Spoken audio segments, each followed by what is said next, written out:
The Pittsburgh Pirates outfield gave us a lot of answers this year, but it also made us ask a lot of questions about how it's going to look going into 2024. We're going to talk about that and more on today's episode of Locked On Pirates.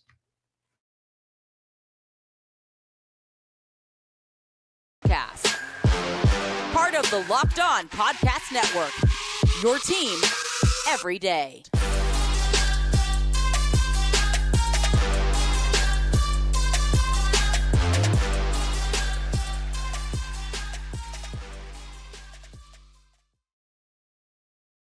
And welcome back, everybody, to the Locked On Pirates podcast. Here on the Locked On Podcast Network, where it's your team, your Pittsburgh Pirates every day. My name is Ethan Smith, your host of the Locked On Pirates podcast. Of course, bringing you your news, analysis, opinions, and reactions to everything that the Pittsburgh Pirates do every single day. Guys, thank you so much for tuning into this show, as you always do. Also, thank you for enjoying this player review series, as it seems like you guys have. Seems like you guys have really enjoyed it a lot. And today is actually the final episode of the player review series. And we're talking about the outfield. We've talked about starting pitching. We've talked about the bullpen. We've talked about first base, second base, third base, shortstop. Now we go out into the grass and talk about the outfield. And you look at this Pirates outfield and how it's been over the last 5 or 6 years. And it's been an area of question and concern since the Marte, Kutch, and Polanco days. And even then, there were questions about Gregory Polanco and how good he was ultimately going to be. Ultimately, he signed that big 5-year deal that didn't really pan out all that well. But over the past about 5 years, we've seen players like Corey Dickerson, Ben Gamel, Jared Dyson, and Melky Cabrera all be featured at various outfield positions. And I think naming those guys would pretty much tell you what the position or positions of the outfield have been like over the past half decade. It just has not been exactly what the Pirates envision it to be. But now, through two trades that I would seemingly say have worked out for the Pirates with the San Francisco Giants and the San Diego Padres, Pirates are finding some mainstays out in this outfield right now. Of course, those being Bryan Reynolds and Jack Suwinski. Again, both of those guys were acquired via trade with San Francisco and San Diego.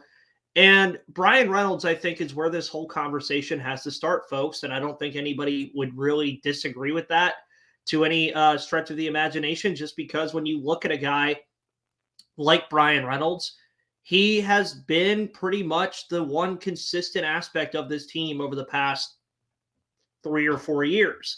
And debuted in 2019. We all knew basically after 2020 going into 2021 that he was going to be a phenomenal baseball player. And he's ended up being a phenomenal baseball player. And of course, another thing that you have to talk about with Bryan Reynolds, if you want to recap his 2023, is it has to start with the offseason. A lot of us didn't really know if Reynolds was going to be back with the team in 2023. There was always the trade rumors that surrounded him that began in 2021 once he was an all-star, but the Pirates stuck through with it. Bryan Reynolds stuck through with it. He's said multiple times that he wants to be a Pittsburgh Pirate for the entirety of his career. And in the end, they came to an agreement and made Bryan Reynolds the highest paid player in Pittsburgh Pirates history. Of course, Ke'Bryan Hayes had that feat for not even a calendar year, as he did so in 2022. Reynolds, of course, got the deal done. And realistically, that's when a lot of us, I think, turned the page on the Bryan Reynolds saga and said, okay, now Bryan Reynolds is here. Now the team is starting to lock guys up for long periods of time with these extensions. Let's see where this goes. And Reynolds has been the conductor of the train the last few years. And the team really has only gone as far as he'll take them for the past 3 or 4 years. Now, obviously, that hasn't been very far because he hasn't had the greatest supporting cast in the world over the past 3 or 4 years. And when you looked into this season, you could tell he finally started to reap the benefits of having some good players like Ke'Bryan Hayes and Jack Suwinski, who we'll talk about in the second segment of today's show, Endy Rodriguez, and a lot of these young guys that are starting to come along, it's helping Bryan Reynolds as well. Now, obviously, Reynolds did have some struggles this year. It was not the typical Bryan Reynolds season that you would expect. It was also, he started off a little bit hotter than he usually does, and then kind of just slowed down and stayed pretty consistent throughout the rest of the season, which goes away from the Bryan Reynolds that we usually know, where he starts very slow and then the second half has elite numbers. And he ended the season with a 263 average, a 330 on base percentage, a 460 slugging, and a 790 on base or OPS.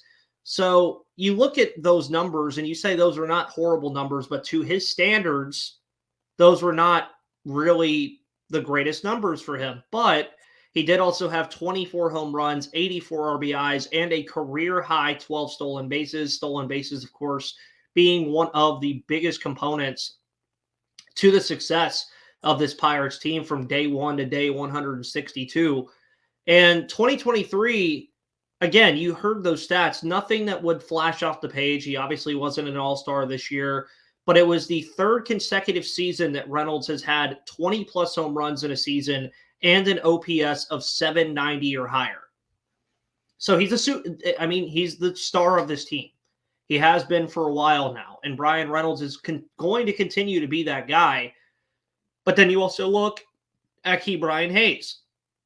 You look at the other pieces around him, including O'Neal Cruz, and you're starting to see the core finally come together.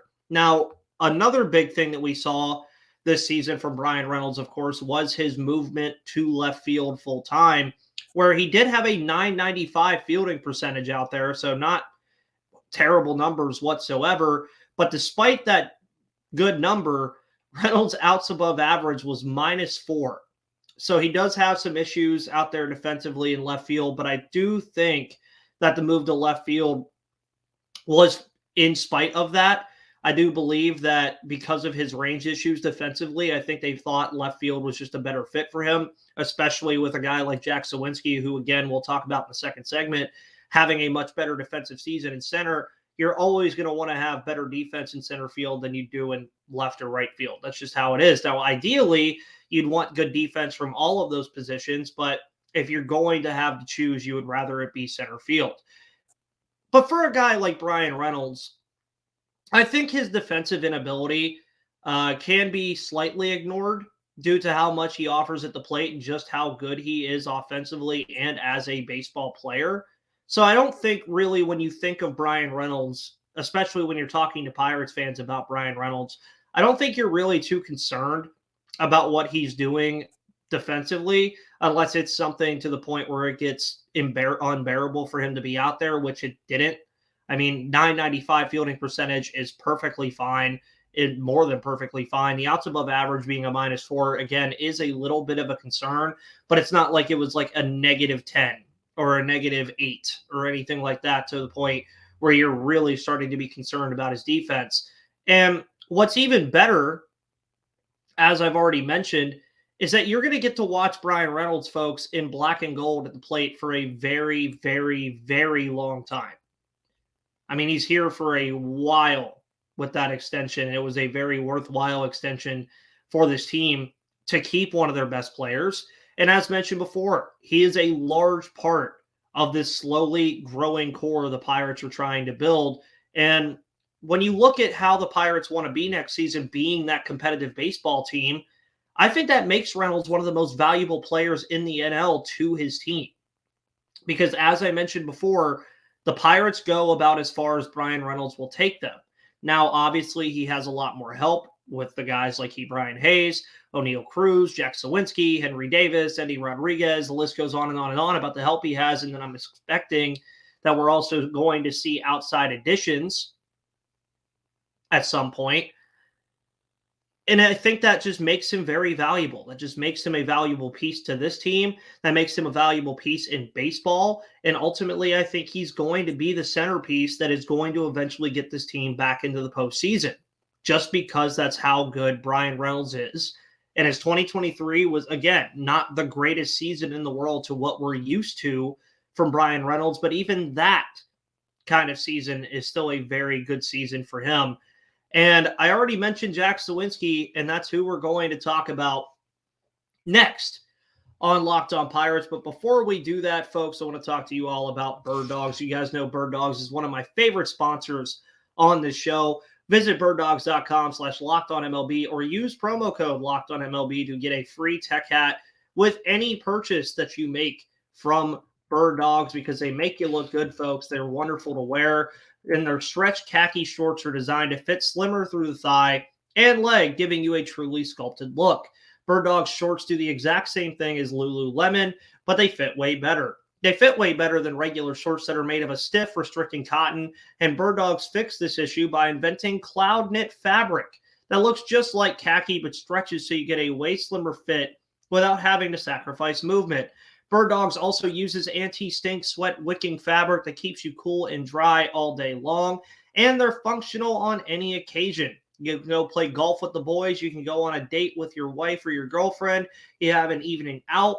You can go to the pool. You can work out in them. You can lounge in them. You can work in them. You can do anything you want with your Bird Dogs. So go to birddogs.com/lockedonmlb or enter promo code LockedOnMLB at checkout for a free Bird Dogs water bottle with your order, or a free tech hat, whichever one they're going to give you, but you're going to get something for free out of it.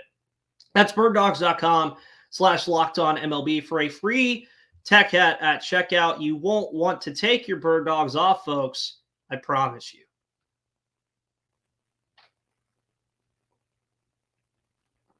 The 2023 season for Jack Suwinski, well, I think to put it the easiest way possible is that there was a lot of chatter about Jack Suwinski throughout the 2023 campaign for this Pittsburgh Pirates team. For traditional baseball fans, probably wouldn't like what Suwinski had to offer this season. That's just an honest opinion.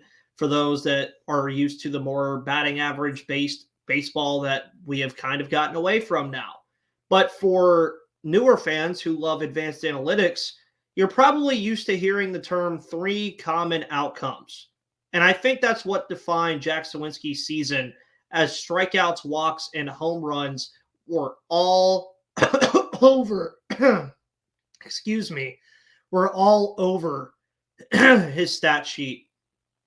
And you look at Suwinski's final averages on the season, and he had a 224 average, a 339 on base percentage, a 454 slugging, and a 793 OPS with 26 home runs, 74 RBIs, 172 strikeouts, and 75 walks. There's a lot that can be said about a lot of the things that you just heard me say. Jack Suwinski, again, was a major topic of conversation this year. He had his stretches where he just did not look good at all. He had stretches where he looked like Barry Bonds. I mean, that's just being completely and utterly honest. But you may have noticed from those stats that Suwinski did lead the Pittsburgh Pirates in multiple categories, including OPS, home runs, on base percentage, strikeouts, and walks. So for a guy that had so much negative speak about him throughout the year, he was a pretty good baseball player if you really just look past the initial stuff and then look into more things. You really understand what kind of player Jack Suwinski is and his value to this team. Now, obviously, the biggest frustration for Suwinski is those long stretches of futility that we see from him that could last a week or it could last a month.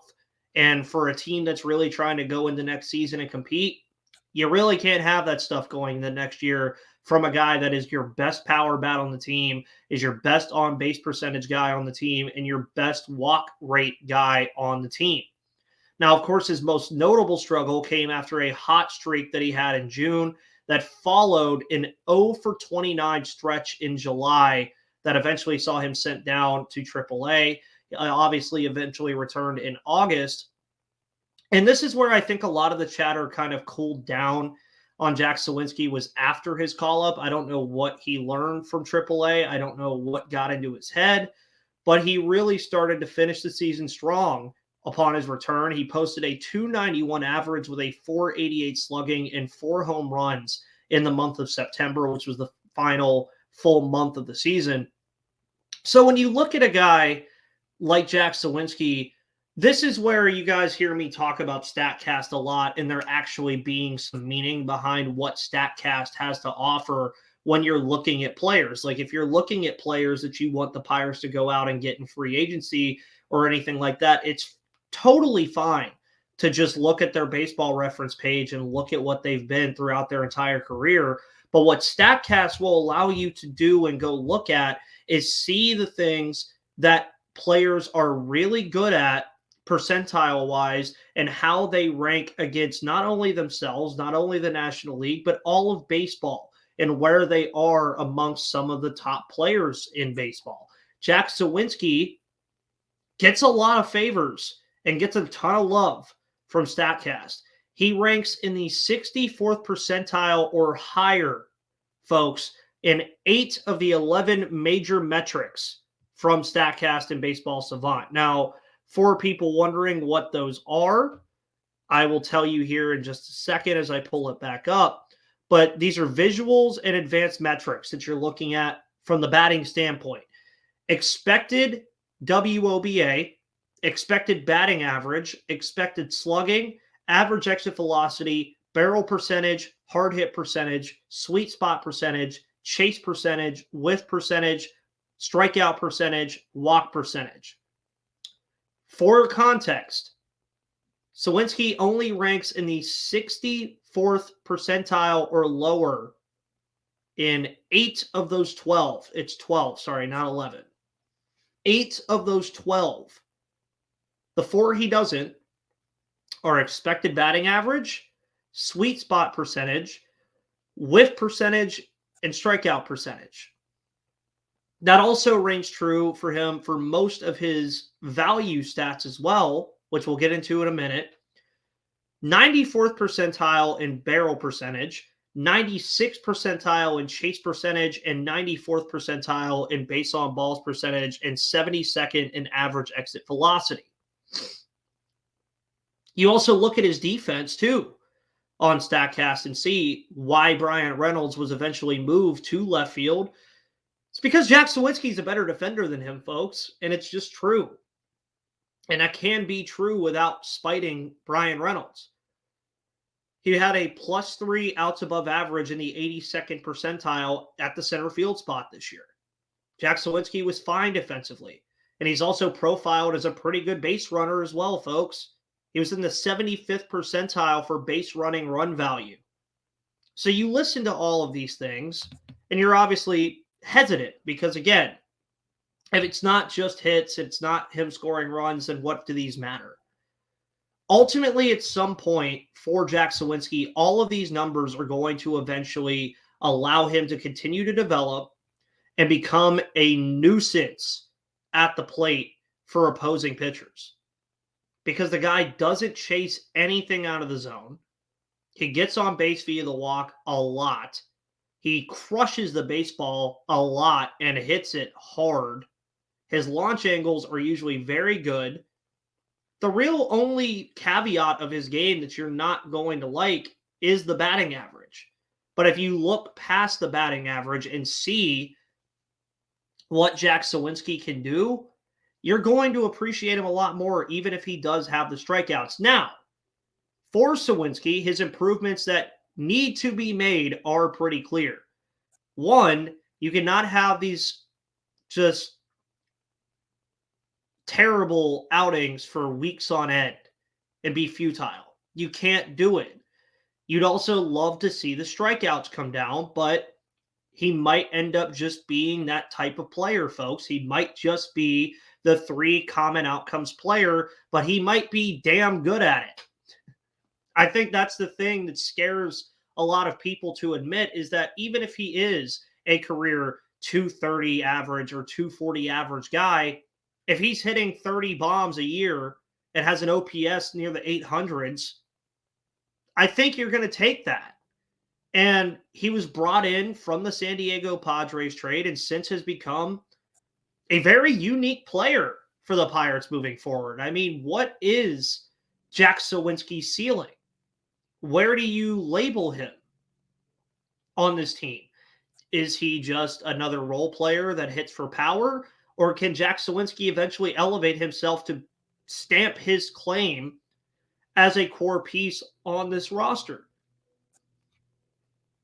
It's a lot to ask, folks. It is, because he could go either direction.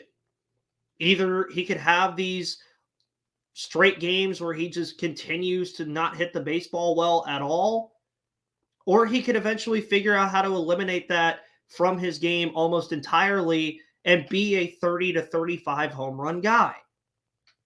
I think that's what's so scary about Jack Suwinski, is he could end up being a phenomenal baseball player or end up just being a guy who can occasionally hit 20 home runs a season but never really do anything else, which is still valuable to this team.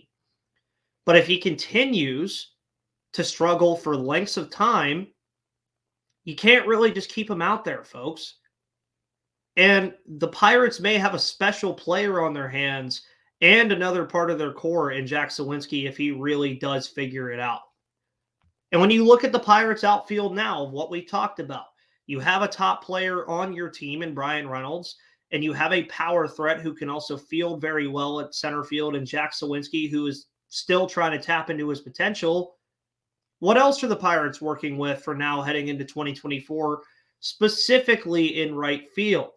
That may be one of the biggest questions that the Pirates have to answer in the offseason, and we'll get into it in the final segment of today's episode. But before we do that, let's talk about FanDuel, folks. If you bet on the Texas Rangers the last 2 days, you're probably a very happy camper.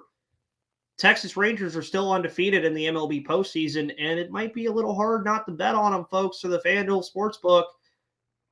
FanDuel has odds for the Rangers. They have odds for their players. They have everything that you could want to see for baseball. And tonight you have the Diamondbacks and the Phillies, game 2. If you think the Phillies are going to just steamroll the Diamondbacks like they did again last night, bet on it. It's what FanDuel's for. Because October baseball is in full swing, and you can make your postseason debut with FanDuel, America's #1 sportsbook. Join FanDuel today, and you'll get started with $200 in bonus bets guaranteed when all you have to do is place a $5 bet. Just visit FanDuel.com/lockedon to create your new account. Then you can get in on the action from the first pitch until the final out. You can bet on everything from strikeouts to home runs to who will win the game. And if you don't want to wait the whole game to get a W, predict what will happen in the next at-bat with quick bets. You can do that with Bryce Harper. You can do that with Corbin Carroll. You can do that with Bryson Stott. You can do that with Evan Longoria, Lourdes Gurriel, whatever you think's going to happen. So head on over to FanDuel.com/lockedon right now and step up to the plate this postseason with $200 in bonus bets guaranteed. And make every moment more with FanDuel, the official sports betting partner of Major League Baseball and an official sponsor of the Locked On Pirates podcast. Alrighty, folks, and welcome back to the final segment of today's episode of Locked On Pirates here on the Locked On Podcast Network. We've talked about Bryan Reynolds, and we've talked about Jack Suwinski, of course, being major parts of this Pittsburgh Pirates team moving into 2024. Of course, both of them headlining the left field and center field position. That leaves right field. And right field, which is a position much like first base and the rotation that features a ton of questions from now until spring training. It's going to be interesting to see what the Pirates decide to do with the right field position going into 2024. And realistically, right field was a position of tryouts in 2023. It featured Connor Joe, Joshua Palacios, Henry Davis. You saw Miguel Andujar, Caden Smith-Njigba, Cal Mitchell. All these guys saw time. But when you look at Connor Joe, Joshua Palacios, and Henry Davis, they each played 49 to 57 games at the position, which really never gave the position any true consistency outside of Henry getting a lot of playing time there and Joshua Palacios really having a strong ending to the 2023 campaign. Now, it's no secret at all that Davis is obviously the most intriguing piece here. Of course, he played the position after Andy Rodriguez took over the catcher position. He's a #1 overall pick. You want to see what happens with him. Now, we've already spoken about Davis in the catcher review show about his defensive inconsistencies in right field. But I think the willingness to get his bat in the lineup did make it a tough decision for Pittsburgh, and that's really the only place that they could really find for him to play. And then you shift to Joshua Palacios, who many, even including myself, going into 2023, didn't really know what Palacios was going to bring to this team. He started in the minor leagues. He tore it up in the minor leagues. And again, he was also on the show, so go check that out. But he emerged after a call-up from AAA. But what gets interesting for Joshua is that he's already 28, which you could view two ways. You could either view it as he's entering his prime years or him being too old to be viewed as a future piece. Now, he did end the season with 10 home runs and a 692 OPS and was one of baseball's best players in clutch situations, especially in the second half of the season. For context on how clutch Joshua Palacios was in these clutch situations, he had a 300-plus average in the sixth inning or later, including a 333 average with 2 homers in the ninth inning throughout the entire year. So that's something that obviously the Pirates are going to keep in mind when they're making this decision, and it's something that they should keep in mind when they're making this decision. Now, with Palacios and Davis being the front runners, quote unquote, for the position right now, it is interesting, again, to see what the Pirates decide to do moving forward. They obviously have outfielders in the minors. We've seen the minor league system be flooded with outfielders over the last couple of years, like Caden Smith-Njigba, like Cal Mitchell. But then you also look at guys who haven't debuted yet, like Matt Gorski, Josiah Seitler, and others. But outside of Matt Gorski, I just don't really think there's much to really pick from outside of guys that we've already seen, like CSN and Cal Mitchell. Now, that obviously brings in the possibility of an outside addition, something we'll see, I think, a lot again with the Pirates going into next season. I think you're really going to see them go out in free agency, maybe even via trade, and find some guys that can make this team better. It would not surprise me in the slightest if they decide to do that. And they have holes across the roster. And with right field, I think they really have to decide, is right field a strength for us? Or is it a position that we need to upgrade while Henry Davis learns how to catch, and have Palacios kind of be your fourth outfielder, which I think would be a phenomenal role for him alongside Reynolds, Suwinski, and an outside signing or acquisition. And I think that's something that the Pirates are going to have to think about throughout the entire winter and throughout the entire offseason is, what do we want to do with right field? You have center field locked up pretty much for now. You're going to have Jack Suwinski and some of Ji-Hwan Bae. You already have Bryan Reynolds at left field. He's going to take care of that position. Andrew McCutchen, if he returns, could be a possibility in right field on some days. I'm not saying he could play it full time, but it is something that I think that the Pirates could also consider asking of him going into next season. And we're going to talk about what's going to be available in free agency the rest of the week for the rotation, the bullpen, first base, and right field. But until then, guys, thank you so much for tuning into the show, as you always do here on the Locked On Podcast Network. Follow me on Twitter right here at MVP_Ethan or at Locked On Pirates. Bearded Ethan, I kidnapped him, so now you get a baby face Ethan for now until I let him out. So, guys, thank you so much for tuning in. Have a wonderful rest of your Tuesday afternoon and evening, depending on when you're listening to this. Have a wonderful day, and I'll see you on the flip side.